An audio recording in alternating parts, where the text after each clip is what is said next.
Hey everybody, I'm Jeff, and welcome to my workshop, the Raging Deacon Workshop. Well, technically we're not starting out there today. We're up in the command center already, and that's because we have a different episode today. Our very first Talk Data to Me episode on the Raging Deacon Workshop. And today we are going to be talking data about the recent let's just call it what it is, recent research and testing challenge that Fireball Tools did on flap disks, and trying to find out what they say, which one is the best, what's the best disk out there. So I wanted to take you through the data that was collected and share some results with you that I did through some of my own analysis. Now, as we go through the data here, I am not endorsing any specific type of flap disk. I'm merely just presenting the data, nor am I, guaranteeing any future performance on any of the flap disks that are talked about here. Once again, we are just looking through the data, and we're going to have some fun talking about it. So, with that, let's get to it. Let's talk a little data.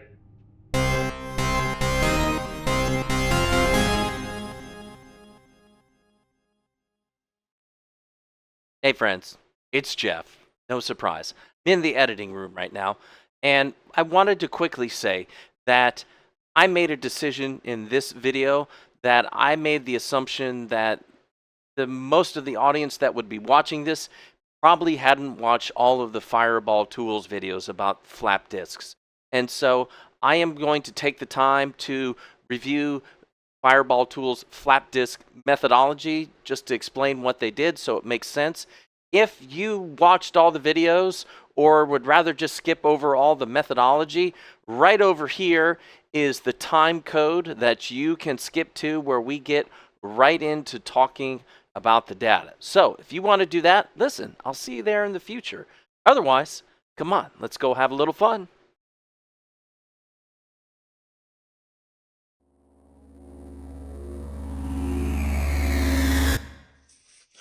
All right, I do want to briefly go over the protocol that Fireball Tools followed when testing their flap disk, because the way that we will talk about the data directly relates to their protocol. If you want to see the in-depth version of that protocol, just go watch the video, but here is a very quick overview.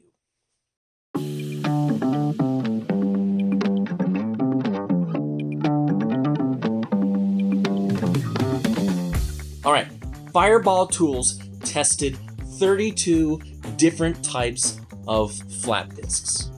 As of the recording of this video, they were also doing fiber disks, but fiber disks are not a part of this analysis.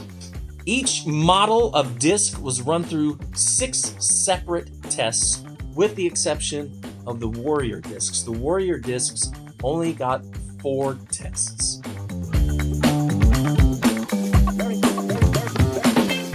So that means Fireball Tools did 190 tests in total, about 1,803 minutes of testing, or more than 30 hours, of more than a day. All right, so these 6 tests were broken down into groups of 2, and these groups were as follows. All right, so the first grouping of testing were tests that had 4 pounds of pressure on the flap disk, and the flap disk was set to run at 11,000 RPMs. Second group still had that 4 pounds of pressure, but the RPMs were dropped to 6,000 RPMs. And then that third group RPMs went back up to 11,000 RPMs, but the pressure on the flap disks was doubled to 8 pounds of pressure. So within each of these 3 tests, remember we have 2 individual tests. The first test in each group was done with grinding cold steel, and then the second test was done with Jason heating up the first few inches of their metal test coupon with hot steel, heated to a cherry red. So each test was run till either one of 2 things happened. 1, they ran for the full 20 minutes of the test, or 2, the disk began to fail and was grinding no more steel.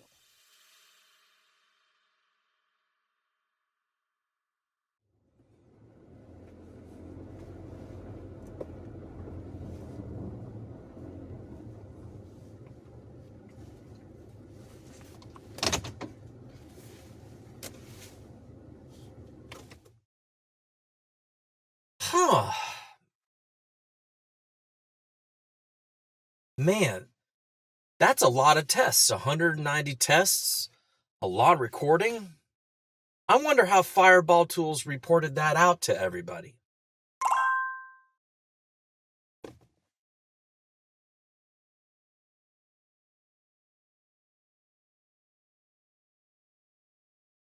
Oh, they published 32 separate videos, one for each disc. Wow, impressive.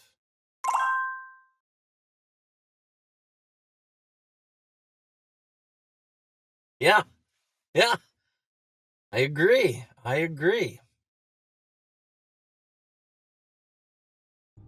So, as of the recording of this video, Fireball Tools hasn't released the raw data that they've collected themselves. So, to do any sort of analysis, I had to watch all the videos myself.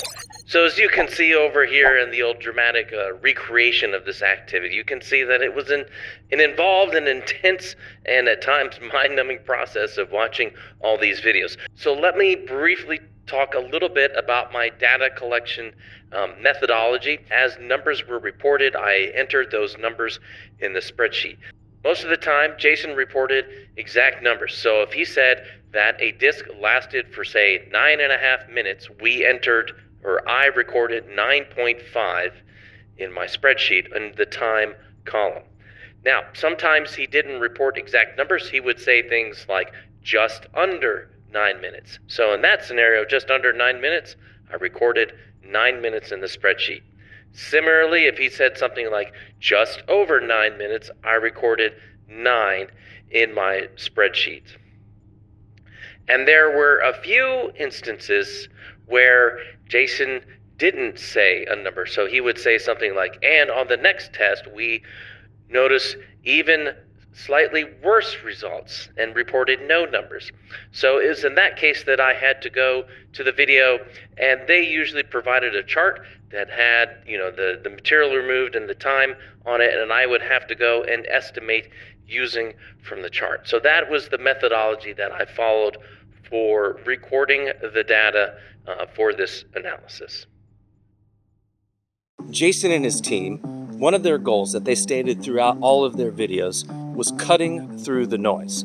When you try to buy a flap disk, say on Amazon, and it has reviews that are all over the place, how do you know a disk is reliable? This is where their systematic testing came into place. And in the end, in those 32 videos, in each video, they showed you how to get the best out of the flap disk that you bought.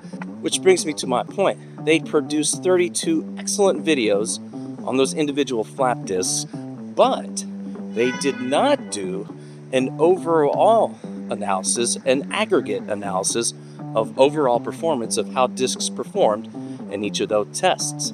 Thus, it brings us to our first set of data.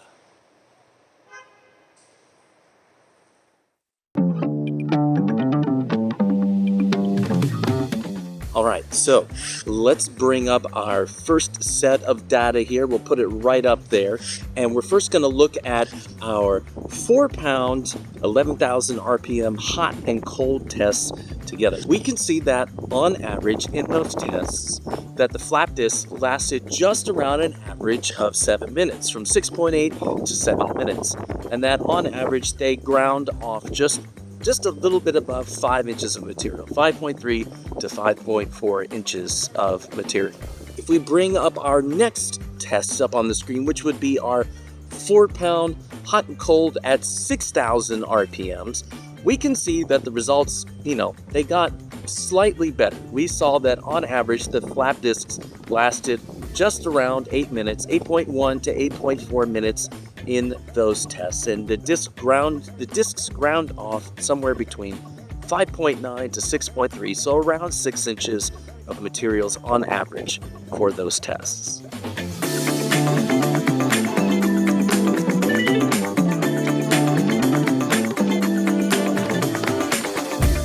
Now, if we bring up our last set of results up here on the screen, this is, remember, our 8 pounds at 11,000 RPMs. we can see that the disc started performing much better once we started upping the pressure to that 8 pounds. We can see that on average, the discs lasted anywhere from 10 to almost 13 minutes in the test. And on average, they were grinding off somewhere between 10, almost 11 inches to almost 15 inches, 10.8 to 14.9 inches. So we are seeing evidence here already that flap discs are made for that heavy pressure. But let's talk about our next data we're going to look at.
All right, so aggregate data, that data we just looked at, is great for telling us the typical performance we should be expecting when we're using a flap disk.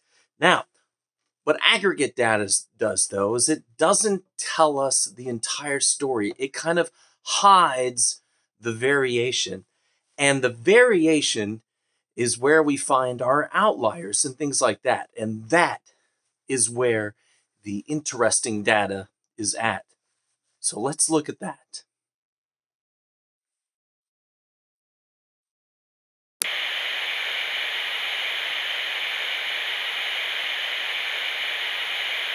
Okay, for our variation data, we are going to be using some charts very similar to the charts that they used in Fireball Tools, which you can see next to me right here, and they will be what we call scatter plot charts. So let's quickly go over what we're looking at here. I'm going to move myself down to the bottom here. So on the bottom, along the bottom part of this chart, our horizontal axis, this will be our time. So it will go from 0 to 20 minutes right up there, and that just tells us how long the disc lasted. The farther to the right, the longer the disc lasted in the test. Along the left-hand side, our vertical axis, this is the inches of material removed. So the higher that you go up, the more material that removed. In this sample chart, it is 30, but I will tell you that some of the tests, there are, I think, 1 or 2 tests that removed more than 30. So ours may have a maximum of like 32 or 35. Just can't remember off the top of my head. Now, in this chart, we will have little dots that appear. The different charts that we look at, they will have little dots representing each of the tests. Now, the ones that we are really going to care about here, let's bring up a little square, is this section of the chart. This is where our high-performing tests will live, over here on the top right. We'll briefly talk about the ones that are down there, but we'll really focus on what's up here in the top right. So let's look at our data.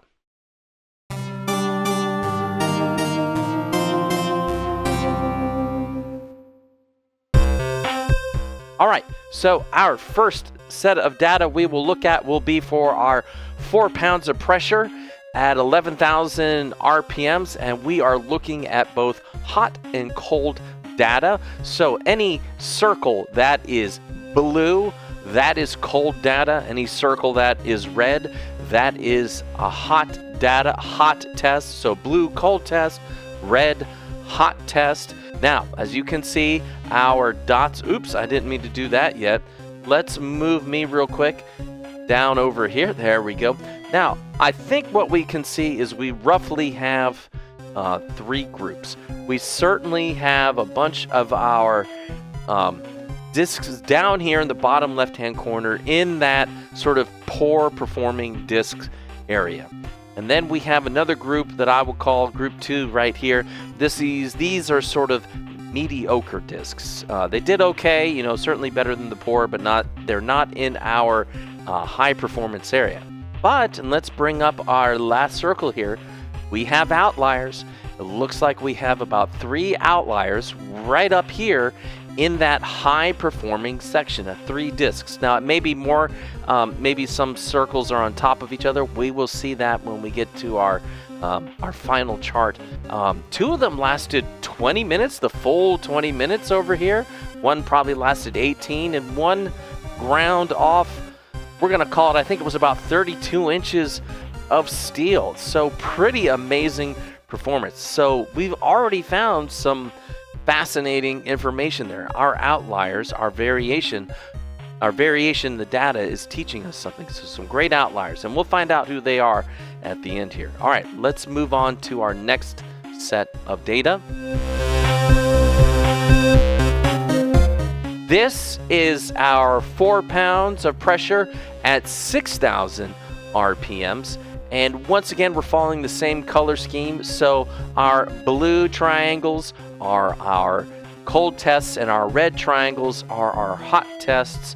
And I think like what we had before, we have a similar grouping has here, because if you remember back in the aggregate data, the averages were very similar between these first 2 sets of data. So we certainly have our low performing discs down here.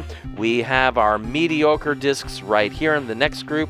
Then, just like our first group of data, we have our, move my head up here, we'll get another circle up. We have our higher performing discs right up here, about 10, 11, 12 of these discs. So once again, some interesting outliers up here, more than the previous test. So that's interesting. Once we get to the last slide, we'll show which discs those were. So very interesting. All right, let's move on to the last scatter plot of our data set. All right, this brings us to our last test. This is the 8 pounds of pressure at 11,000 RPMs. Once again, same color scheme. This time we are in the squares. Blue squares, cold. Red squares, hot.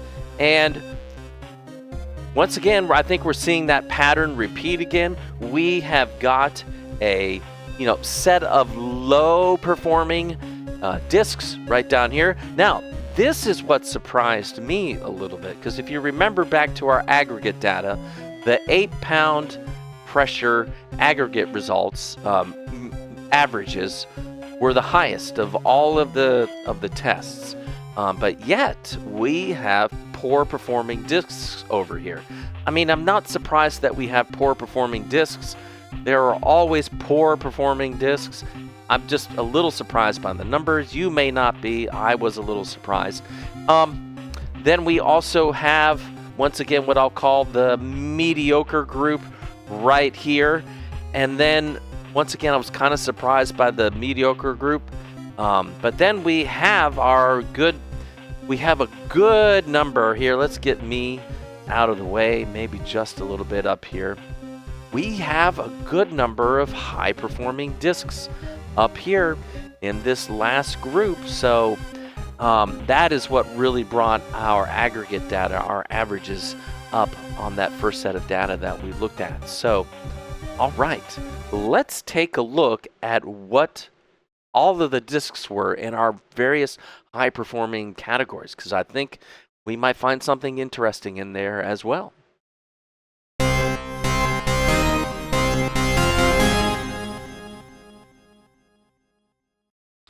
Okay, to help us with our last final sets of data we're going to look at, I asked the computer to put all of our tests into clusters or groups. And these are the clusters that the algorithm put the discs in. And I think they very much mirror what I was saying, that, you know, we have our poor performing discs down here, the green ones, and then our mediocre discs and these sort of peach ones. But it is the blue dots right above me that are circled right there that we care about. Those are our, what we are labeling our high performing discs. And that's what we are going to look at in our next slides. Okay, folks, what we have in front of us here is a table. In this table, you will see the names of different flap discs in there. I have the flap discs grouped by their overall big three group categories. So we have the testing category right here. Come on, hands up here, right there. For discs in the 4-pound, 11,000 RPM tests.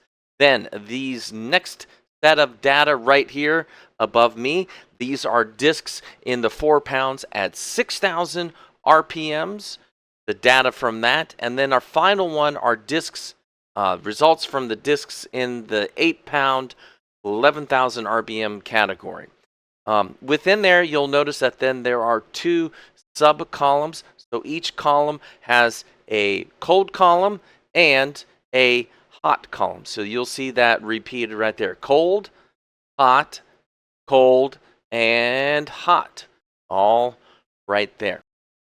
Hey everybody, it's Jeff from the editing booth right now.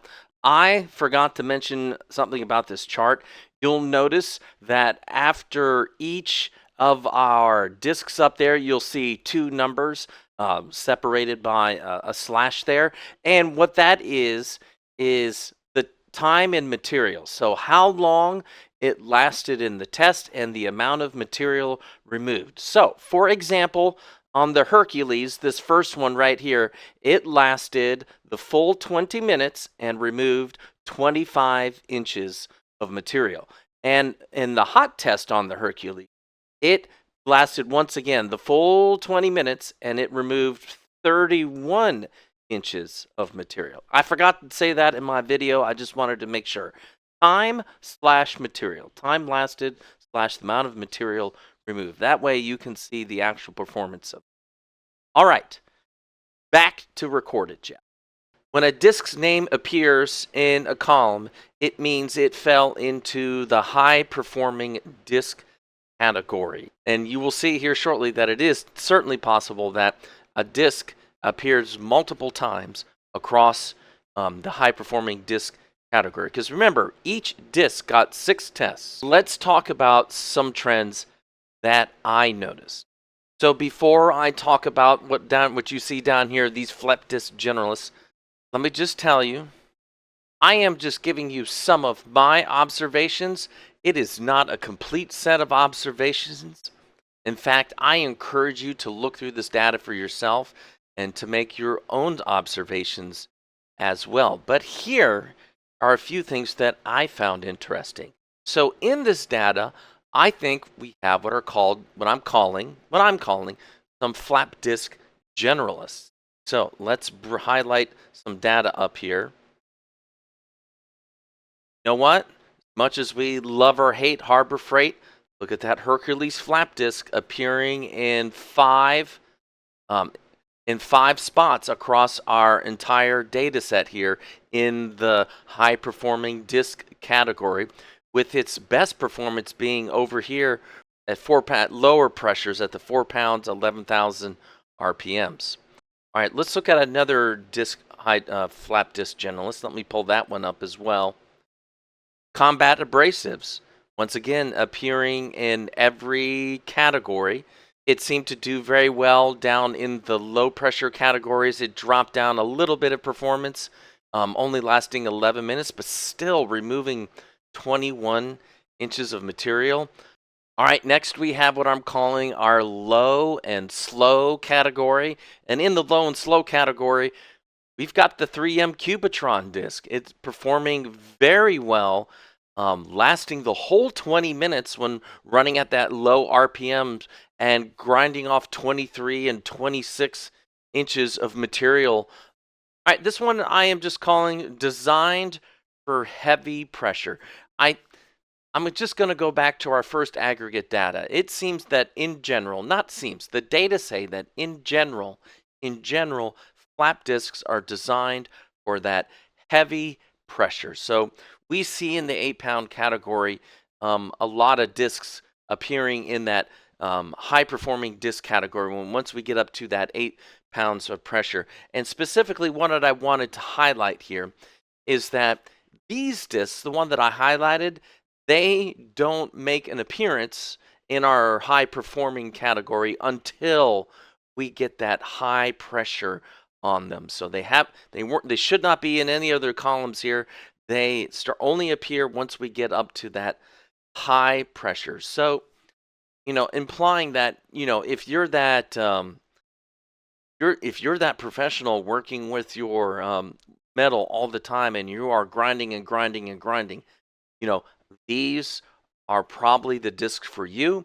And now you have some choice and you have some data on how they perform, and you can kind of perform your own cost benefit analysis if you wanted to figure out, what's the right disc for me. All right, we're going to move on to some of my closing thoughts here.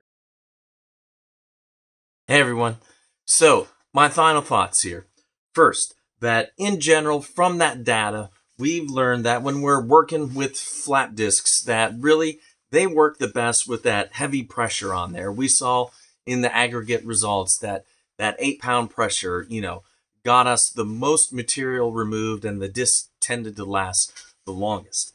And then when we looked at the variance in the data, it was just really revealing for me, because I think you can find information for both the hobbyist and the professional worker in there. For me, what I've learned is that, I just fix tools. I'm the occasional metal worker. And when I'm grinding on a big wrench or something, I'm just getting there and I'm trying to be careful and not to put divots into stuff. So, for me, I've learned that, the Hercules brand might be a good disc use, because sometimes I'm going in light, other times I'm maybe going in deep and trying to remove stuff, and that Hercules disc works well for me. But for the professional, there may be other better discs for you in there. So I think this data is just wonderful. It has all kinds of information. So I just want to say thank you once again for joining me on another episode of the Raging Deacon Workshop. Always good to have you. Before we go, let me just remind you, listen, if you're like me, you've got spare tools sitting around the shop. And if you've got any spare tools in your shop, I encourage you to donate those tools to a charitable organization of your choosing, because a good tool is more than just a tool. A good tool is an opportunity, and everyone deserves a good tool. Thank you once again for joining me on this little episode of talking a little data to each other. I hope you enjoyed it, and we'll see you on the next one, and we'll talk data to you later.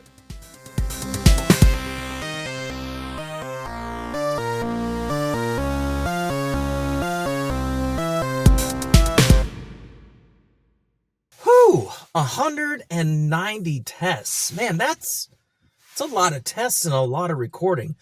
I wonder how Fireball Tools reported that all out.